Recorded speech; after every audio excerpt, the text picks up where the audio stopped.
باپ کو بیوقوف بنانے کی معاذ اللہ کوشش کرتا. آیت اللہ مجتہدی تہرانی بہت بڑے علماء میں ان کا شمار ہوتا ہے اور بہت ان کے مدرسے سے بڑے بڑے علماء جو ہے وہ علم حاصل کر کے نکلے ہیں. یہ خود فرماتے ہیں کہ جب میں نجف میں تھا اور تحصیل علم کے لیے نجف میں موجود تھا تو وہاں پر آیت اللہ مدنی نماز پڑھاتے تھے. آیت اللہ مدنی ایک دفعہ میں نے دیکھا کہ آیت اللہ مدنی نماز جماعت کے بعد شدید گریہ فرما رہے ہیں. میں ان کے پاس گیا, میں نے کہا کہ آغا آج تک کبھی ہم نے آپ کو ایسا گریہ کرتے نہیں دیکھا, آج کیا ایسی بات ہو گئی؟ آیت اللہ مدنی نے کہا کہ میں نے ابھی امام زمانہ علیہ السلام کی زیارت کی. اللہم صلی علی محمد.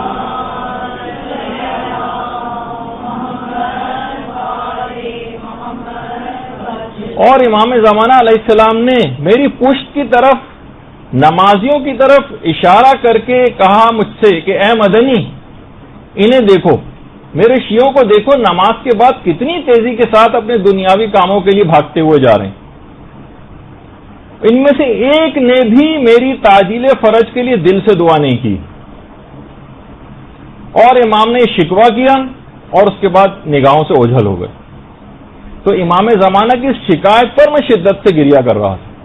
ہم دیکھتے ہیں کہ روزانہ ہم اپنے اعمال کو انجام دے رہے ہیں, کوئی بھی دل سے دعائے فرج جو ہے وہ نہیں پڑھ رہا ہے کہ امام جس شدت کے ساتھ خود مضطر ہیں, بے چین ہیں, کس طرح سے ان کو اذن ظہور ملے اور وہ ظہور فرما کر دنیا کو عدل و انصاف کے ساتھ بھر دیں اور سب لوگوں کو مظالم سے نجات دلائیں. شیعوں میں سے بھی کسی کو کوئی پرواہ نہیں ہے ایسا لگتا ہے. اور امام نے ایک شکایت بھی کر دی کہ ذرا پشت کی طرف تیزی سے اپنے دنیاوی کاموں کے لیے جاتے ہوئے دیکھو ان لوگوں کو, ان میں سے کسی نے بھی میرے ظہور کے لیے دل سے دعا نہیں کی. تو یہ تھی دیکھیے جس کی طرح ہم بار بار اشارہ کر رہے ہیں کہ یک طرفہ محبت. تو اللہ سے بھی ہمیں یک طرفہ محبت اللہ کی ہم سے ہے, ہمارا ایسا ہم تو اس سے روگردانی کرتے نظر آ رہے ہیں.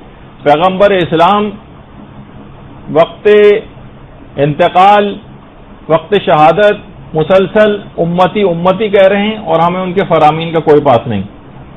اسی طریقے سے تمام ائمہ کو آپ دیکھ لیں, خود امام زمانہ علیہ السلام کو دیکھ لیں, ہر کوئی یک طرفہ محبت کرتا نظر آ رہا ہے. دیکھیے جب کسی سے کے ساتھ کچھ تو ایفیلیشن شو کریں اپنے امام سے, کوئی یاد ہو, کوئی آنسو ہو, کوئی فراق ہو, کچھ رونا ہو, ان کا ذکر کچھ زبانوں کے اوپر اکثر و بیشتر آیا کرتا ہو, اپنی محفلوں میں ان کو انسان یاد کرے, اپنے مذاکروں میں سیمینارز ان کے لیے منعقد کیے جائیں, ان کا گھروں میں کثرت کے ساتھ ذکر ہو, والدین اپنی اولاد کے ساتھ امام زمانہ کے تعلق کو زیادہ سے زیادہ بڑھائیں.